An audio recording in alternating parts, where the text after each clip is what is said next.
जय जगन्नाथ। मु शरणारविंद आपण मानक स्वागत करुच्ची आपण मानक प्रिय कार्यक्रम शरणारविंद सरल कथार आसर को। शरणारविंद सरल कथार आम विभिन्न प्रसंग को नहीं आलोचना करूँ। प्रतिटी प्रसंग परस्पर नियारा परस्पर भिन्न। आपण जानते कि नहीं मु जानी आफ्रिकारु ये प्रकार एक कॉन्सेप्ट जहाँ समग्र विश्ववासी को प्रभावित करथिला आउ आकर्षित करथिला। सेही चिंतनटीर नाँ थिला सेही भावनाटीर नाँ थिला उबंतु। आपण कहिबे ये उबंतु माने कौन? उबंतु माने जदि ताकू उपनिषदीय भाषा रे बुझिबा वैदिक भाषा रे बुझिबा तार अर्थ होची बांटी की खाइबा। केही जणे एका खाइबनी, केवल आपणक पेट पुरी गले आपणक साही पड़िशांकर पेट पुरीबनी, केवल आपणक पेट पुरी गले आपणक बंधुर पेट पुरीबनी। जहाँ अच्छी आस ताकू बांटी की खाइबा। ये कथार अयम आरंभ होता से आफ्रिकार गोटे क्षुद्र विद्यालय, जो विद्यालय रे गोटे प्रकार प्रतियोगिता चलता। जेमिति मन पकांतु आम पिलादिने स्कूल विभिन्न प्रकार खेल भितर जिलापी डिया थाए, अर्थात अपन डेइले गोटाई जिलापी को खाइबे। जिलापी गोटे डेउथिबे 5 जन। सेमिति प्रतियोगिता रे जिलापीटे आगे बंधा होइछि आ विद्यालय छात्र माने डेउचंती। ता भितरु गोटे शिशु कहला ना ना चलो आमे कहीं डेइबानी, आउ ना कहीं प्रथम हबानी, कहीं द्वितीय हबानी, कहीं तृतीय हबानी। जदि मु डेइकी आकु नहीं जाए आकु एक मु खाइबी। आकु पाइबा पई डेउथिबा आउ 4टा पिलांकर भाग्य कौन हबो? इप्सित भोक को मेंटेइबा पई से जो स्वप्न देखिचंती, जो अभिलाष रखिचंती, जो इच्छा रखिचंती, तार परिणाम कौन हबो? अन्य पिला माने आँ करिकी चाहिए, कहले सांग तू कौन कहबाकू चाहूचु? पिलाटी कहला सर जेते मारिबे मारंतु, समस्ते प्रतियोगिता रे भाग नबा आउ केही डेइबानी। सर हुइसिल मारी सारला परे भी आमे डेइबानी। सेया कले सब पिला माने डेइलेनी। सर समस्त को बाड़ेबार लगिले एवं शेष पिला जे ग्रुप रो लीडर थिला, जे कहितिला आमे डेइबानी, जेतेबेले ताकू बाड़ेबाकू लगिले जे सबू होची तो बुद्धिर कारनामा, पिला मानकू काहेकि मना करथुलु? पिलाटी कहला सर आमे 5 जन गोटाए जिलापी की चाहिचु, जणे खाइदब आउ 4 जन उपवास रहिबेनी। आमे 5 जन एथि पई डेइनु। ये खेल पई उद्दिष्ट जिलापी तो अछि, आमे खेलाणी माने भी अछु। दयाकरी ये गोटाए जिलापी को आम 5 जनक भितर बांटी दियंतु। आम 5 जनकर भोक सरी जाऊ। आम 5 जनकर जो अभिलाष थिला जे आमे जिलापी खाइबू, आम समस्त अभिलाष को पूरण करवा हो। सार आखिरु आनंद रे लुह गड़ीगला। आफ्रिका भाषा रे आकु उबंतु बोली कहा जाए। भारतीय भाषा रे आकु एकानोह त्यक्ते न भुंजिता, त्यागर सहित समस्ते भोग कर, भोजन कर। समस्ते जणे नुह, 2 जन नुह, 5 जन अछ, 5 जन खाओ। यही उबंतु कॉन्सेप्ट जोटा आफ्रिकार बाहरला अखिल विश्वर एक परिचित प्रतिष्ठित कंपनी सैमसंग यही उबंतु को तार मॉडल भाव में व्यवहार कला। गोटे मॉडल ना देला उबंतु एवं सारा विश्व को जनइला ये विश्व पाई एबे एकाकी खाइबार आवश्यकता नहीं। आस आमे बांटी कुंटी खाइबा। मो घरे अच्छी तो घरे नहीं, मो घरे जहाँ अच्छी आ तोर मोर मिसिकी खाइदबा। मो बाड़ी 4टा नड़िया फली, तू 2टा ने मु 2टा नहीं जाए। तो बाड़ी 6टा पिजुली अच्छी, तू 3टा ने मु 3टा नहीं जाए। ये कथा को आहुरी दृढ़तर करबा पाई आपण माने जो आफ्रिकार उबंतु विषय कहउचंती, उबंतु विषय शुणुचंती, मु आपण मानकू सेही आफ्रिकार आहुरी पूर्वर कथा कहबी। आम गाँव रे गोटे बुढ़ी थिला। बुढ़र ना कमली। कमली विधवा थिला, तार गोटे झील थिला रेवती देई। कमली किछि भूमिर अधिकारी थिला। भागरे ताकू किछि धान आउ किछि मुग मिलुथिला। कहिबाकू गले सबुदिन धान मुग ये कमली घरे मौजूद थिला। तेणु गाँ गहलीर से समय जो चित्र थिला, सेतबले केवल भात गंडे आ मुग डाली टिके खाई सकाळे सेया, खराबेले सेया, ରାତିରେ ବି ସେୟା ଖାଇ ସମସ୍ତେ ବଞ୍ଚୁଥିଲେ। କିନ୍ତୁ ମୁଁ ଆଶ୍ଚର୍ଯ୍ୟ ହେଉଥିଲି ଯେତେବେଳେ ପ୍ରତିଦିନ କମଳୀର ରୋଷେଇ ସରିବା ପରେ କମଳୀ ଆଗେ ନିଜେ ଖାଉନଥିଲା, ଗୋଟିଏ ଲେଖା ଗିନାରେ ମୁଗ ଡାଲି ଭରୁଥିଲା। ହାତରେ ପ୍ରଥମ 2ଟା ଗିନାରେ ମୁଗ ଡାଲି ନେବ, ଆଉ ଯେ ଡାକ ପକେଇବ, ମୁଳିଲୋ ନେ ଆମର ଡାଲି ହେଇଛି ଖା, ଅମକ ନେ, ଚମ୍ପା ନେ ଆମର ଡାଲି ହେଇଛି ଖା, ତୋ ପୁଅକୁ ଦେବୁ ଖାଇବାକୁ। ସେତେବେଳେ ଅବୋଧ ବୟସରେ ମୁଁ ଭାବୁଥିଲି ଯେଉଁ ଲୋକଟେ ଏତେ ଅଭାବରେ ଅଛି, ଇଏ 12 ଘରେ 10 ଘରେ ନିଜ ତରକାରୀ ବାଣ୍ଟୁଛୁ କାହିଁକି? ଅଭାବୀ ଲୋକେ ତ ସଂକୀର୍ଣ୍ଣ ଜୀବନ ଜିଅନ୍ତି। ଅଭାବୀ ଲୋକ ତ ଗୋଟିଏ ସ୍ୱଳ୍ପ ଅର୍ଥନୈତିକ ସ୍ଥିତି ଭିତରେ ନିଜ ଜୀବନକୁ ଜି ମରନ୍ତି, ମରି ମରି ଜିଅନ୍ତି। ତେବେ ଏ କମଳୀ ଯାହା ଘରକୁ କେବେ ପନିପରିବା ଆସିନି, କମଳୀ କେବେ ହାଟକୁ ଯିବା କେହି ଦେଖିନି, ପାଖ ଦୋକାନରୁ ଟିକେ ସୋରିଷ ତେଲ ନେଇ ଆସିଲା, ପିଆଜ ରସୁଣ ନେଇ ଆସିଲା, ବାସ୍ ତା ସଂସାର ଚଳିଗଲା। ଇଏ ପୁଣି ବାଣ୍ଟୁଛି କାହିଁକି? ଗୋଟିଏ ଦିନ କମଳୀକି ମୁଁ ଶ୍ରଦ୍ଧାର ସହ ପଚାରିଥିଲି, କମଳୀ ମା, ତୋ ଘରେ ତ ନିଜେ ଖାଇବାକୁ ନାହିଁ, ତୋ ଘରେ ତ କେବେ ପନିପରିବା ହେଉନି, ତୁ 12 ଘରେ ବାଣ୍ଟୁଛୁ କାହିଁ? ମୋତେ କହିଲା, ଯା ବେ, ତୁ କେମିତି ଜାଣିଲୁ ମୋ ଘରେ ପନିପରିବା ହଏ କି ନ ହଏ? ମୋର ପନିପରିବା ହାଟରୁ ନ ଆସିଲେ ବି, କ୍ଷେତରୁ ନ ଆସିଲେ ବି ମୁଁ ସବୁଦିନ ପନିପରିବା ଖାଏ, ମାଛ ମାଂସ ଖାଏ। ମୁଁ ଆଶ୍ଚର୍ଯ୍ୟ ହେଲି। ଭାତ, ଉଷୁନା ଚାଉଳ ଭାତ, ମୁଗ ଡାଲିରେ ବଞ୍ଚୁଥିବା ଲୋକଟା ଏତେ ଦୃଢ଼ତାର ସହିତ ଏକଥା କହିପାରୁଛି କେମିତି? କମଳୀ ଉତ୍ତର ଦେଲା, 12 ଘରେ 12ଟା ଗିନା ଦେଲେ ଯିଏ ମୋତେ ଗିନା ଫେରେଇବ। ଓଡ଼ିଆ ଘରେ ନିୟମ ଅଛି, ତମେ ଯାହାକୁ ତରକାରୀ ଟିକେ ଦେଇଥିବ ସେ ଖାଲି ଗିନା ଫେରେଇବନି, ତା ପରଦିନ ତରକାରୀ ଯାହା ହେଇଥିବ ସେ ସେଇଟା କରିକି ଦେଇଦେବ। କମଳୀ କହିଲା, ନୀତି ମୁଁ 12 ତିଅଣ 9 ଭଜା ଖାଏ। ତାର କାରଣ ମୁଁ 12 ଜଣକୁ ବାଣ୍ଟିବା ଶିଖିଛି। ଆଫ୍ରିକାରେ ଉବନ୍ତୁ କନସେପ୍ଟ ତିଆରି ହେବା ପୂର୍ବରୁ, ଉବନ୍ତୁ ବିଚାର ବିକଶିତ ହେବା ଆଗରୁ ଆମ ଗାଁ ଗହଳିର ନିରକ୍ଷର ଅଶିକ୍ଷିତା ବୁଢ଼ୀ କି ଜଣାଥିଲା ଉବନ୍ତୁ କ'ଣ। ଆଜି କିନ୍ତୁ ଆପାର୍ଟମେଣ୍ଟ ଭିତରେ ଆମେ କାହାକୁ ତରକାରୀ ଦେବା ଶିଖିନେ। ପିଜା ଅର୍ଡ଼ର ହେଇଯାଉଛି, ଘରେ ଖାଇ ଦେଉଛେ। ବିଭିନ୍ନ ଆପ୍ରେ ଖାଦ୍ୟ ଅର୍ଡ଼ର କରିଦେଉଛେ, ଘରେ ଖାଇ ଦେଉଛେ। ସେତେବେଳେ ଆମେ କ'ଣ ଚିନ୍ତା କରିଛେ, ଆମ ପାଖ ରୁମ୍ରେ ଥିବା ବ୍ୟାଚେଲରଟା ଯାହାକୁ ରୋଷେଇ ଆସେନି, ଯିଏ କାମ ଚାପରେ ଚାକିରି ଚାଲିଯିବାର ଭୟରେ ଅହରହ କାମରେ ଲାଗିଥାଏ, ଘରେ ପହଞ୍ଚୁ ପହଞ୍ଚୁ ରାତି 12ଟା, ସେ କ'ଣ ଖାଇଛି? ସେସବୁ ଚିନ୍ତା କରିବାକୁ ଆମକୁ ସମୟ ନାହିଁ। ଏବେ ପୃଥିବୀ କିନ୍ତୁ ଆମକୁ ଏଇ ଆହ୍ୱାନ ଦେଉଛି, ଉବନ୍ତୁ, ଏକା ନୁହଁ, ବାଣ୍ଟି ଖାଅ, ଏକା ନୁହଁ, ପରସ୍ପର ଭିତରେ ବିନିମୟ କରି ଖାଅ। କେବଳ ନିଜ ପେଟ ପୁରାଅନି, ବରଂ ସମସ୍ତଙ୍କ ପେଟକୁ ପୁରିଲା କରିକି ରଖ। ଦର୍ଶକ ବନ୍ଧୁ, ଏ କଥା ଆପଣଙ୍କୁ କହିବାର କାରଣ, ବାଣ୍ଟି କୁଣ୍ଟି ଖାଇବାର ଅର୍ଥ କ'ଣ? ବାଣ୍ଟି କୁଣ୍ଟି ଖାଇବାର ଉଦ୍ଦେଶ୍ୟ କ'ଣ? ଅନ୍ୟକୁ ନ ଦେଇକି ଖାଇବା ଜୀବନର ସବୁଠୁ ବଡ଼ ପାପ। ଆପଣମାନେ କୃଷ୍ଣ ଆଉ ସୁଦାମାଙ୍କର କଥା ଶୁଣିଛନ୍ତି।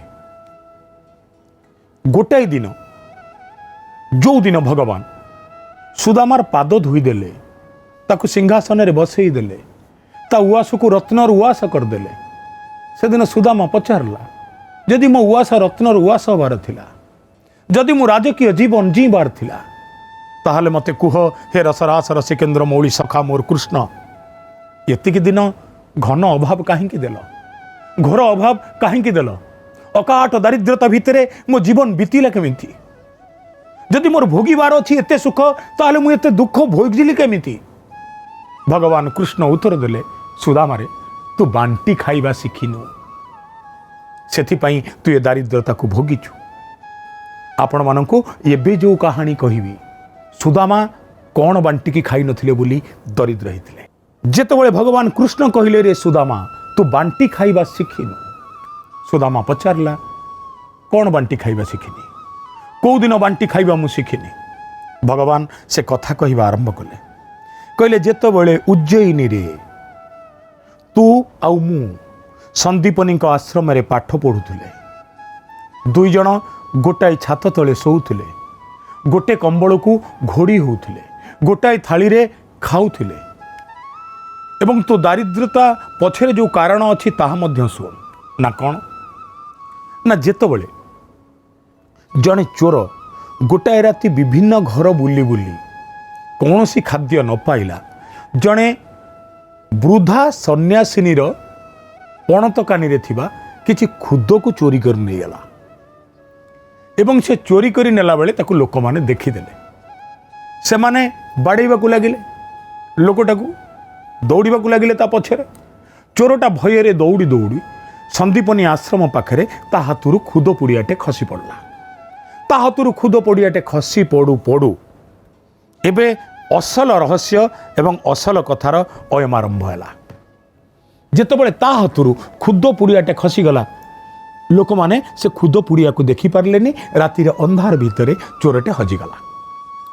परदिन सकाळे संदीपनीकर पत्नी जेतबेले आश्रम को झाड़ू करुचंती देखिले खुद पुड़िया पड़ीची।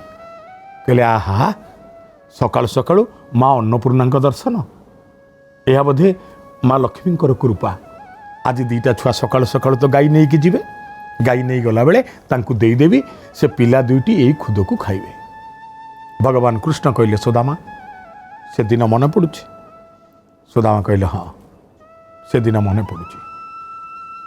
भगवान कहले से दिन तोर मोर गाई चरेबाकू गले, गुरुमा देइथिबा हाथ में खुद पुड़ियाटे थिला, आ दुई जनक हाथ में गोरु पल्ल को चरेवा पई दीटा पांचण थिला। मु गोरु पल्ल चरौथली, आ तू गछ उपरे चढ़ी कहलु मु उपरे थाई देखुची काले को गाई कुआडे पळई जीवो।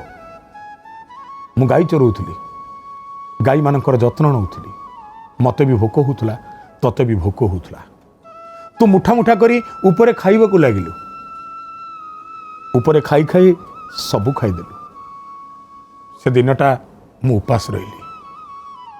संध्या बेले फेरिली, गुरुमा पचारे कृष्ण खाइचु?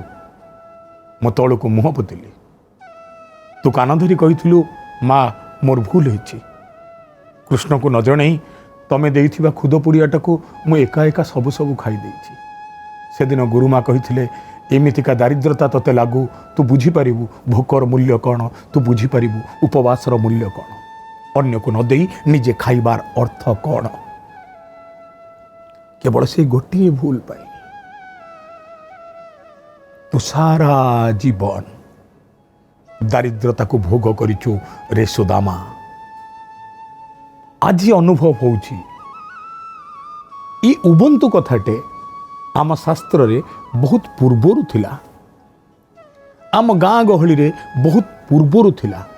समस्ते बांटी कुंटी खाउथिले। किछि फिंगी दबा अपेक्षा ताको अन्य को बांटी दियो। जहाँ को भोक होउछि आगे ता खाइबा कथा बुझ। आपण एक कथा मध्य जानिथिबे, भगवान राम लक्ष्मण को खाइबा दबा परे निजे खाउथिले। आज भी श्रीमंदिर रे जय विजय भोजन न कले महाप्रभु निजे खाती नहीं। आज भी आपण ओडिया घर को जीवे, माटाए समस्त को खाइबा को दे सारिबो आ निजे खाइबो। मु जदि आपन को 90 दशकर चित्र कथा कहिबी, अर्थात आमर बोध आसीबा परे परे ओडिशार ग्रामांचल रे चित्र जहा थिला, घरे आज माछ तरकारी हिची, मांस तरकारी हिची, सासू डाक पकेइबो बहुलो आज मांस तरकारी हिची, चाउल 2 अरहा 2 सेरे बेसी पकई दे, कारण पिलाए बेसी खाइबे। सब पिला को खाइबा को देई, घर मुरबी मान को खाइबा को देई, समस्ते खाई सारला परे आम बो सान बो बड़ बो गरम भात सांगे तेंतुली पानी खाइबा आमे देखिचु। अन्य को प्रीत करिबा पाई, अन्य को खुशी करिबा पाई कि त्याग। अनेक साधु संत को आपण देखिबे, प्रथम देखारे से पचारिबे आपण को आपण खाइचंती, आपण प्रसाद सेवन कलेनी, आपण भोजन कलेनी। अर्थात अन्यर पेट विषय जे चिंता करे से होची महत आत्मा। अन्यर पेट काटी जी खाई जाए से अमहत आत्मा। बांटी खाइबा शिखंतु, काटी खाइबा शिखंतु, कुटी खाइबा शिखंतु। जीवन रसमय हब, जीवन मंगलमय हब, जीवन उज्जवलमय हब। जेतबेले ଭାରତୀୟ ସେନା ଲଢ଼ୁଥିଲା ପାକିସ୍ତାନ ସାଙ୍ଗରେ। 11 ଜଣ ସୈନିକ ଗୋଟାଏ ଜୋନ୍ରେ ରହିକି ଲଢ଼ୁଥିଲେ। ସେମାନଙ୍କ ପାଖରେ ଖାଦ୍ୟ ନଥିଲା, ସେମାନଙ୍କ ପାଖରେ ପାନୀୟ ନଥିଲା। ଗୋଟିଏ ଛୋଟ ପିଲା ସବୁଦିନ ସେ ସ୍ଥାନକୁ ଯାଉଥିଲା, ସେମାନଙ୍କୁ ପଚାରି ବୁଝୁଥିଲା ଖାଇଛନ୍ତି ନା ଖାଇନାହାନ୍ତି। ସେମାନେ ସବୁବେଳେ କହୁଥିଲେ ଆମେ ଖାଇଛୁ। ସେମାନେ ମନା କରୁଥିଲେ ରେ ଛୋଟ ପିଲା ତୁ ଏଠିକି ଆସନା, ଭଲ ନୁହଁ, ଏଠି ଗୁଳି ଗୋଳା ବାରୁଦ। ପିଲା କହିଲା ମୁଁ ଖାଲି ପଚାରିବାକୁ ଆସିଛି ଆପଣ ଖାଉଛନ୍ତି ନା ନାହିଁ। ସବୁଠୁ ରହସ୍ୟମୟ କଥା କ'ଣ ଜାଣିଛନ୍ତି? ଯେଉଁଦିନ ସୈନିକମାନେ ପିଲାର ପ୍ରଶ୍ନ ଶୁଣି ନୀରବ ରହିଲେ, ପିଲାଟା ବୁଝି ଯାଇଥିଲା ଯେ ଏ ସୈନିକମାନେ ଖାଇନାହାନ୍ତି। ତା 2 ଭାଇ ଆଉ ଗୋଟେ ଭଉଣୀ କହିଲା ଆମେ ଦିନକୁ ବକ୍ତେ ଖାଇବାନି, ମା ଯାହା ଦେଇଦେବ ମୁଁ ତାକୁ ନେଇଯିବି ସୈନିକମାନଙ୍କୁ ଦେଇଦେବି। ନିଜେ ଖାଦ୍ୟ ଆଉ ପାନୀୟ ନେଇ ଧାଉଁଥିଲା ସୈନ୍ୟମାନଙ୍କ ପାଖକୁ ଗୁଳି ଗୋଳା ବାରୁଦ ସତ୍ତ୍ୱେ। ସୈନ୍ୟମାନେ ସେତିକି ଖାଇ ଆନନ୍ଦରେ କାନ୍ଦି ପକାଉଥିଲେ। ଯେତେବେଳେ ସମର ସରିଲା, ଆର୍ମି ଜେନେରାଲଙ୍କୁ ସୈନ୍ୟମାନେ ଏକଥା ଜଣାଇଲେ। ଆର୍ମି ଜେନେରାଲ ନିଜେ ସେ ପିଲାର ଘରକୁ ବୁଲିବାକୁ ଗଲେ, ସେ ପିଲାକୁ ଧନ୍ୟବାଦ ଦେଲେ। କହିବା ବାହୁଲ୍ୟ, ଭାରତ ସରକାର ସେ ପିଲାକୁ ଜାତୀୟ ସ୍ତରରେ ସମ୍ମାନ ମଧ୍ୟ ପ୍ରଦାନ କଲା। କାରଣ ସେ ପିଲା ଆଉ କାହାର ଭୋକକୁ ବୁଝୁଥିଲା, ସେ ପିଲା ଆଉ କାହାର ଦୁଃଖକୁ ବୁଝୁଥିଲା, ସେ ପିଲା ଆଉ କାହାର ଉଦରର ଜ୍ୱାଳାକୁ ଅନୁଭବ କରୁଥିଲା। ଆସ ମିଳିବା, ମିଶିବା, ଅନ୍ୟର ଭୋକର ଜ୍ୱାଳା, ଅନ୍ୟର ଉଦରର କଷ୍ଟ, ଅନ୍ୟର ଉଦରର ଯାତନା ଏସବୁକୁ ହୃଦୟଙ୍ଗମ କରିବା। ଏକା ନୁହେଁ, ବାଣ୍ଟି ଖାଇବା। ପରସ୍ପର ମୁହଁରେ ଆମେ ସମସ୍ତେ ମିଳିମିଶି ହସ ଫୁଟେଇବା।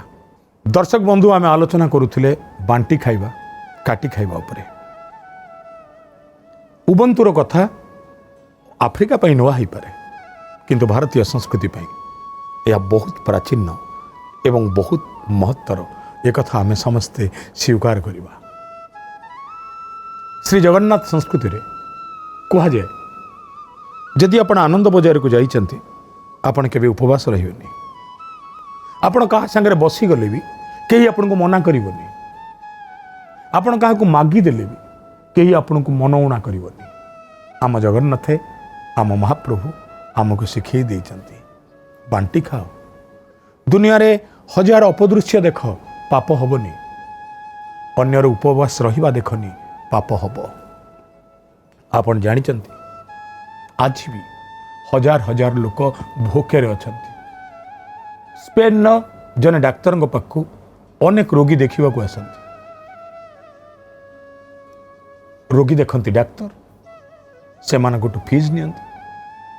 ଡାକ୍ତରଙ୍କ ଆସିଷ୍ଟାଣ୍ଟ ଦେଖେ ସକଳ ରୋଗୀମାନଙ୍କ ଭିତରେ ଗୋଟେ ଛୋଟିଆ ପିଲା ଯେ ଛିଣ୍ଡା ଗଞ୍ଜିଟେ ପିନ୍ଧିଛି, ଛିଡ଼ା ହାଫ୍ ପ୍ୟାଣ୍ଟଟେ ପିନ୍ଧିଛି, ଯାହା ଦେହ ଅସନା, ହାତ ଅସନା, ମୁଣ୍ଡ କୁଣ୍ଡା ହେଇନି, ସେ ବସିଥାଏ। କିନ୍ତୁ କେବେ ଆସି କହେ ନା ଟିକେ ମୋ ନାଁ ଲେଖିଲେ। ସେଦିନ କମ୍ପାଉଣ୍ଡର ତାକୁ ପଚାରିଲେ, ଏ ପିଲା ସବୁଦିନ ଆସୁଛୁ, କ'ଣ ଡାକ୍ତରଙ୍କୁ ଦେଖେଇବୁ? ପିଲାଟା କହିଲା, ମୋ ପାଖରେ ପଇସା ନାହିଁ, ସବୁଥର ଆସେ ଭାବେ ଡାକ୍ତରଙ୍କୁ ଦେଖେଇବି ମୋ ରୋଗ, ଡାକ୍ତରଙ୍କୁ ମୋ ସମସ୍ୟା କହିବି, କିନ୍ତୁ ଲୋକମାନେ ଆପଣଙ୍କୁ ପଇସା ଦେଇ ଯାଆନ୍ତି, ମୋ ପାଖରେ ତ 8 ଅଣା ବି ନାହିଁ, ମୋ ଦୁଃଖ କିଏ କାହିଁକି ଭୋଗିବ? କମ୍ପାଉଣ୍ଡର କଥା ଡାକ୍ତରଙ୍କୁ ଜଣେଇଲା ପରେ ଡାକ୍ତର ଟିକେ ଉଦାସ ହେଇଗଲେ। କହିଲେ, ଗୋଟେ ପିଲା ମାସ ଧରି ଆସୁଛି, ତା ପାଖରେ ପଇସା ନାହିଁ ବୋଲି ରୋଗୀ ହେଇ ମୋତେ ରୋଗ ଦେଖେଇବାକୁ ବି ଆସୁନି, ଡାକ୍ ତାକୁ। କମ୍ପାଉଣ୍ଡର ପିଲାଟାକୁ ସାଙ୍ଗରେ ନେଇକି ଡାକ୍ତରଙ୍କ ପାଖକୁ ଆସିଲେ। ଡାକ୍ତର କହିଲେ, ଏ ପିଲା ତୋ ଦୁଃଖ ମୁଁ କମ୍ପାଉଣ୍ଡରଙ୍କଠୁ ଶୁଣି ସାରିଛି, ତୋର କ'ଣ ହେଇଛି, ରୋଗ କ'ଣ, ସେଇ କଥା ତ ମୋତେ କହ। ପିଲାଟା କହିଲା, ଡାକ୍ତର ବାବୁ ମୋ ରୋଗଟା କ'ଣ ଜାଣିଛନ୍ତି ନା? କ'ଣ ନା, ମୋତେ ଦିନକୁ 5 ଥର ଭୋକ ହେଉଛି, ମୁଁ ଜମା ଭୋକ ସମ୍ଭାଳି ପାରୁନି, ମୋତେ ଏମିତି କିଛି ଔଷଧ ଦିଅନ୍ତୁ ମୋତେ ଆଉ କୌଣସି ସ୍ଥିତିରେ ମଧ୍ୟ ଭୋକ ନ ହଉ। भोक हेले अन्य पाखरे हाथ पातिबाकू पड़ुची भोक हेले काहाकू हाथ जोड़िबाकू पड़ुची ये भोक हवा रोगटा केमिति भल हब डाक्तर आखिरु लुह झरीगला भाविले सତରେ भोकरे रहिबा उपासरे रहिबा दुनिया रे केते कष्ट नले गोटे छोट पिला डाक्तर को जाई कहूची एमिति गोटे औषध दियंतु मते आ केबे भोक न हो मु भिक मागी परिबिनी भोक पाई भोक एते मारात्मक उपवास रहिबा एते कष्टदायक आरंभरू आमे सही कथा कहूचे उबंतु शास्त्र कहिले त्यक्ते न भुंजी था त्यागर सह भोग कर तमे भोग कर मना नहीं कि सेथिरु किछि त्याग तो कर आपण जानिचंती सोभियत रूस गठन हवा पाई सोभियतर लोक माने निजर प्रतिदिनर खाद्यरु किछि किछि बंचेई के रखुतले एवं सेई बंचेई थिबा खाद्य को मास शेषे विक्रय करी युक्त सोभियत गठन हवा पाई निज अर्थ दान करुथिले कौन न ही पारे ये पृथ्वी रे आपण जानिचंती श्री जगन्नाथ मंदिर रे गोटाई समय रे एमिति घटना मान मध्य घटुथला जेतबळे मंदिर रे महाप्रभुंकर महाप्रसाद लागिबाकू भंडार घरे चाउल नथिला शुणिबाकू कष्ट लागुछ ना किंतु कथाटी सत मंदिर रे यात्री भी नथिले महाप्रभु खाइबे कौन श्रीक्षेत्रवासी निजे रोषेई कला बेले आपण घरे आपण घरे भावंतु 4 जन पिला अछंती आपण स्वामी स्त्री 2 जन 6 जन जेतिकी चाउल नियंती ता भितर 6 मुठा अलगा करी रखंती आम पेट काटिकी आमे आम महाप्रभु को खुआइबू ये संस्कृति आमर संस्कृति आज भी अनेक गाँव चाटशाली रे शनिवार दिन 3 टा काम निश्चय हम तम नख सफा अच्छी कि नहीं देखा हब तम देह पा परिष्कार अच्छी कि नहीं देखा हब तमे मुठी चाउल आनीच ना नहीं देखा जीव अर्थात जी तमर गुरु सप्ताह थरे तम अन्न बांटरू ताको मुठी चाउल बोली कहा जाए मुठी चाउल गुरु को उद्देश्य रे प्रदान कर आकु ही कहती उबंतु आफ्रिकार उबंतु ठू आरंभ करी कृष्ण सुदामांकर कथा कमली बुढ़ीर कथा मते भोक न हो एथिपाई मते मेडिसिन दियो हे डाक्तर बाबू ए कथा कहिथिबा शिशुर कथा भाबुची ये सब आपण मानको बुझेई देथिबो बांटी की खाओ बांटी की बंच हस खुशी सुख परस्पर भितर बांटी चला दर्शक बंधु शरणारविंद सरल कथार एवं समय होइछि आपण मानकठु विदाय नबार पुणी एमिति अनेक रसमय एवं प्रासंगिक कथा आनी मो शरणारविंद आसीबी आपण मानक निकटकू से जाए मते विदाय दियंतु जय जगन्नाथ।